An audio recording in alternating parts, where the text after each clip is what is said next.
लखीमपुर हिंसा मामले में चार्जशीट दाखिल हुई। यूपी पुलिस ने 5000 पन्नों की चार्जशीट दाखिल की। यूपी पुलिस ने अदालत में ये चार्जशीट दाखिल की और अजय मिश्रा टेनी के बेटे को मुख्य आरोपी इसमें बनाया गया है।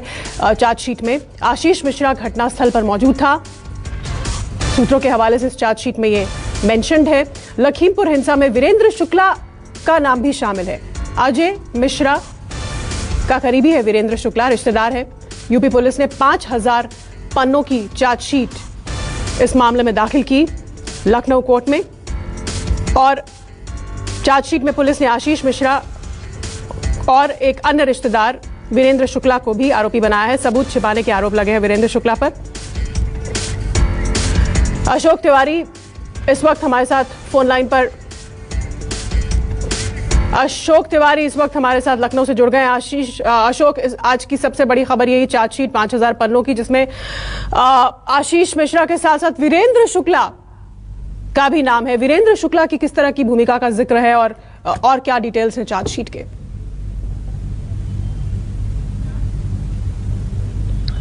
देखिए, अभी थोड़ी देर पहले जो एसआईटी गठित की गई थी इस पूरे घटनाक्रम की जांच को लेकर, उसने तकरीबन 5000 पन्नों की अपनी रिपोर्ट जो सीजीएम कोर्ट है लखीमपुर का वहां पर दाखिल की है। और उसके बाद जो न्यायिक अधिकारी है वो उस रिपोर्ट का फिलहाल अभी अवलोकन कर रहे हैं। अभी जो बचाव पक्ष के वकील है उन्होंने थोड़ी देर पहले ये जानकारी दी है कि 5000 पन्नों की रिपोर्ट है जिसमें आशीष मिश्रा को मुख्य आरोपी बनाया गया है। इसके अलावा वीरेंद्र शुक्ला का नाम जो चार्जशीट आज दाखिल की गई है उसमें नया जोड़ा गया है। वीरेंद्र शुक्ला इस वक्त पलिया के ब्लॉक प्रमुख हैं। अजय मिश्रा टेनी के खास रिश्तेदार बताए जाते हैं और उनकी भूमिका एसआईटी की टीम में जो चार्जशीट दाखिल किया है उनकी भूमिका के बारे में यह बताया जा रहा है कि उन्होंने साक्ष्य छुपाने और मिटाने का काम किया है, लिहाजा उनको भी चार्जशीट में उनका नाम दाखिल किया गया है। तो अभी तक इस पूरे घटनाक्रम पर आप नजर डालिए तो एसआईटी ने जब से इस पूरे मामले की जांच शुरू की थी तो शुरुआती दौर में यह मामला एक एक्सीडेंट से की तरह सामने आया था। और उसके बाद जब बीते दिनों एसआईटी ने अपनी पहली रिपोर्ट दाखिल की थी तो उसमें यह कहा था कि यह पूरी घटना सोची समझी साजिश के तहत, रणनीति की तरह अंजाम दी गई थी। आपको याद होगा जब पिछली बार यह जानकारी एसआईटी के अधिकारी की तरफ से साझा की गई थी।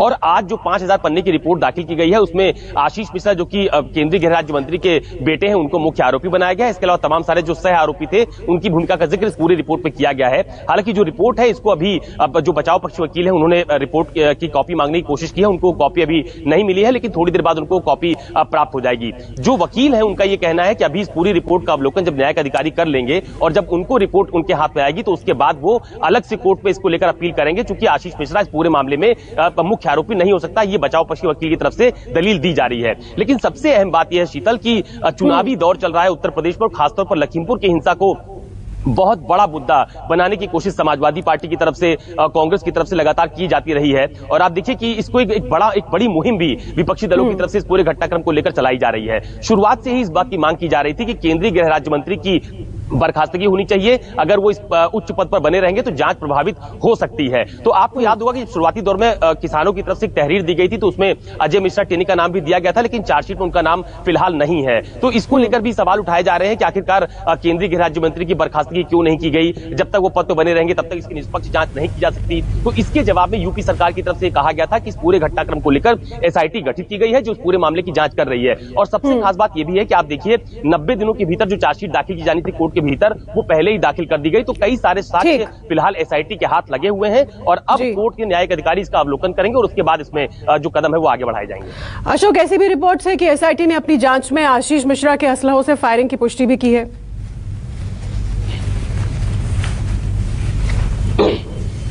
देखिए ये बात अभी थोड़ी देर पहले जो वकील है बचाव पक्ष के उनसे पूछा गया था कि ये जो राइफल बरामद की गई थी ये किसकी थी, इसको भी पुलिस की तरफ से अपनी चार्जशीट में बताया गया है। पिछली बार जब वो बातें पुलिस अधिकारी की तरफ से कही गई थी तो उनका ये कहना था कि वो तथ्य पूरी तरह से निराधार है, क्योंकि जो वीडियो तमाम सारे एसआईटी को इस पूरे घटनाक्रम की जांच के दौरान मिले हैं उसमें जो एसआईटी की टीम है उसकी तरफ से कहा जा रहा था, किसानों की तरफ से कहा जा रहा था कि जब ये घटना घटित हुई तो गाड़ी के भीतर आशीष मिश्रा मौजूद थे। और आशीष मिश्रा के पिता की तरफ से उनके बचाव पक्ष के वकील की तरफ से कहा जा रहा था कि जब ये पूरा घटनाक्रम घटित हुआ तो उस वक्त वो मौके पर थे ही नहीं, बल्कि एक दंगल के कार्यक्रम में दूसरी जगह पर मौजूद थे। तो चूंकि ये पूरा मामला अभी कोर्ट में चल रहा है, एसआईटी ने अपनी जो जांच रिपोर्ट है 5000 पन्नों की वो कोर्ट में सौंप दी है। अभी दोनों पक्षों की तरफ से दलील होगी, साक्ष्य प्रस्तुत किए जाएंगे, उसके बाद ही कोई निर्णय सामने आ पाएगा। चूंकि ये मामला अब चूंकि न्यायिक अधिकारियों के पाले में है, कोर्ट में है, तो ये अभी ये प्रोसीजर बहुत लंबा चलने वाला है।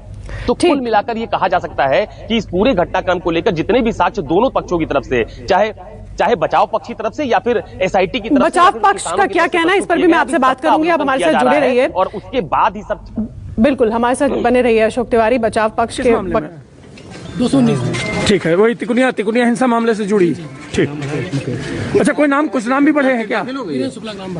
ये क्या क्या क्या धारा लगी क्या उन पे? 201 ठीक।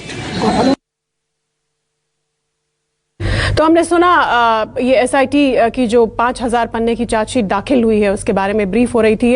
हमारे साथ अशोक तिवारी जुड़े हुए हैं। अशोक, अजय मिश्रा टेनी के बेटे को मुख्य आरोपी, साथ में उनके एक रिश्तेदार वीरेंद्र शुक्ला को भी ऑलरेडी आशीष जो है वो जेल में है, और अब ये भी खबर कि असलहा जो है उन्हीं के असलहे से फायरिंग की गई आशीष मिश्रा के, ऐसा एसआईटी की जांच में कहा जाता है। बचाव पक्ष ने इस पर किस तरह की प्रतिक्रिया दी है एग्जैक्टली? देखिए, अभी थोड़ी देर पहले जो बचाव पक्ष के वकील हैं उन्होंने कोर्ट के बाहर मीडिया से बातचीत की और ये स्पष्ट कहा कि अभी एसआईटी ने अपनी जांच पड़ताल के आधार पर जो भी रिपोर्ट सौंपी है उसकी कॉपी उन्होंने डिमांड की है कोर्ट के भीतर। तो जब उस कॉपी को वो प्राप्त कर लेंगे तो उसके बाद वो खुद उसका अध्ययन करेंगे, अवलोकन करेंगे और उसके बाद वो अपनी न्यायिक जो कार्रवाई है उसको आगे बढ़ाएंगे।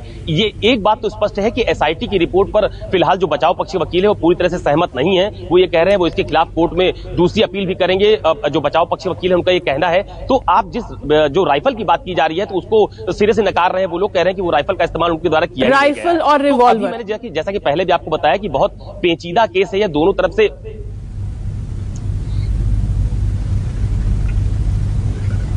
देखिए, सबसे अहम बात यह है कि इसमें जितने भी वीडियो साक्ष्य अभी तक सामने आए हैं, किसानों की तरफ से जो वीडियो साक्ष्य प्रस्तुत किए गए एसआईटी के सामने, इसके अलावा पड़ताल के दौरान जो तमाम सारे साक्ष्य उनके हाथ लगे, उन साक्ष्यों के आधार पर एसआईटी ने फिलहाल अपनी रिपोर्ट कोर्ट में यानी सीजीएम कोर्ट में प्रस्तुत की है। अब बचाव पक्ष की तरफ से यह कहा जा रहा है कि उनकी रिपोर्ट में जिन जिन लोगों को मुख्य आरोप, आशीष मिश्रा को जो मुख्य आरोपी बनाया गया है वो पूरी तरह से तथ्यहीन है। जो रिपोर्ट एसआईटी की तरफ से कोर्ट के भीतर सौंपी गई है वो उसकी कॉपी की डिमांड कर रहे हैं, उसका अध्ययन करेंगे, उसके बाद अपनी न्यायिक कार्रवाई को आगे बढ़ाएंगे। तो चूंकि ये पूरा मामला अब कोर्ट में विचाराधीन है, दोनों पक्षों की तरफ से अपनी अलग अलग दलीलें इसमें दी जा रही हैं, तो मुझे ऐसा लगता है कि अभी थोड़ी देर बाद जब जो पूरी कॉपी है एसआईटी की जो अपनी रिपोर्ट सौंपी गई है, जब वो रिपोर्ट सामने आ जाएगी तो उसके बाद दोनों पक्षों की तरफ से स्पष्ट तस्वीर साफ हो पाएगी कि वो दोनों लोग आगे किस कदर इसको आगे ले जाना चाहते हैं, कैसे कोर्ट की कार्रवाई आगे बढ़ने वाली है। बिल्कुल, सभी को इसी का इंतजार है।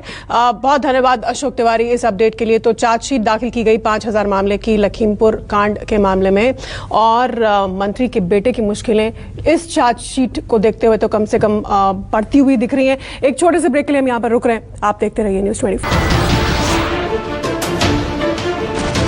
नमस्कार, मैं हूं मानक गुप्ता।